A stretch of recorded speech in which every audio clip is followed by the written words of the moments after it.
Lan aukera bat izatea are zailagoa da ezintasunen bat dutenentzat. Gertutik behatuko dugu gurean egoera hori aldatzeko egiten den lana. Pauso berriak proiektua da horren adibide.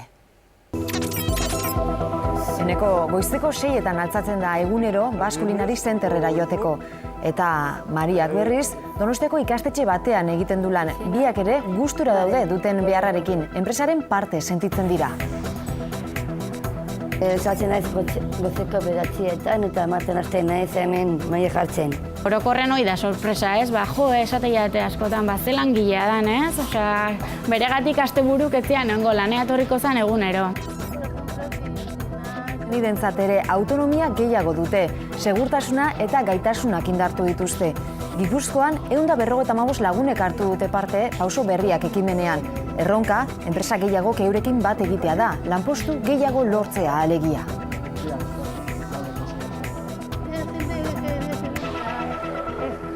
Bueno, Maria, zer zauz egiten? Zer nez egiten, maila jartzen, kubertuak eta tardeazka eta koiarak ere, bai.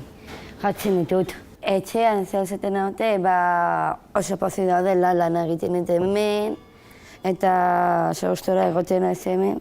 Mariak ia urtebete darama lanean Donostiako ikastetxe honetan. Maria hasieran normala dan bezala urduritasun puntu bat bazeuka, etxekin honea iritsi zanen zelan inbartzitun, etzun jendea ezagutzen, eta behakin lana, bere lan prestatzailean lana gehien bat izan zen, rutina hori hartzea, jendea ezagutzea eta pixkat, erosotasun bat hartzea, ez? Maria!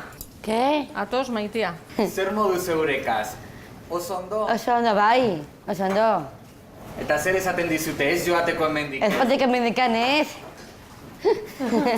Son 155 personas. 155 pertsonak pasatu dute programatik, 129 enpresa ezberdinetatik, eta beste 800 daude lanpostu baten zain. Del programa, o sea, que nos queda un reto por delante. Kaixo, Maria, egun. Kaixo. Ematen diozu ping-poneko palabra. Bai. Nik uste familientzako oso garrantzitsua dela proiektu hau. Bereintzako nik uste garrantzitsua gehiago amets bat dela. Bereintzako zu pentsatzazu ez da seme bat alaba bat eukitzea eta bakarrik pentsatzea egunen batean, urte batean, hasiko ala olako toki batean lanean edo beste toki batean integratuta gizartean berrentzako oso garrantzitsua da. Urtero egiten ditugu sentsibilizazio kanpainak, baina gero ikusten baldin badute Maria bezalako langile bat lanian bere ondoan hori bai dela izugarrizko kanpaina, ez da. Eta naturaltasunez, lanian, erlazionatzen, eta ikasle horiek ikusteko oso garrantzitsua da. Oso gustora, umearekin bai. Gustatzen zait kirola egitea, forma matetzeko eta hori. Eta Baskulinari Zenterren Eneko ezagutuko dugu, ezgaitasun bat du eta biltegian lan egiten du. Goizeko 8ak jotzeko dira eta heltzear dago. Egun hon, Eneko. Egun. Zer, lan egiteko ordua azta? Bai. Non egiten duzu lan? Baskularian. Arropa aldatzeko unea da. Enekok 3 urte daramatza unibertsitatean lanean. Irabazten du autonomia, irabazten du formazioa noski, eta irabazten ditu lagunak. Ez, Eneko? Bai. Eta enpresak irabazten du langile bat, eta leheno komentatzen nizuen balio erantzi humano hori, ez? Zer da zuretzako Remi? Amunak. Zure laguna? Bai.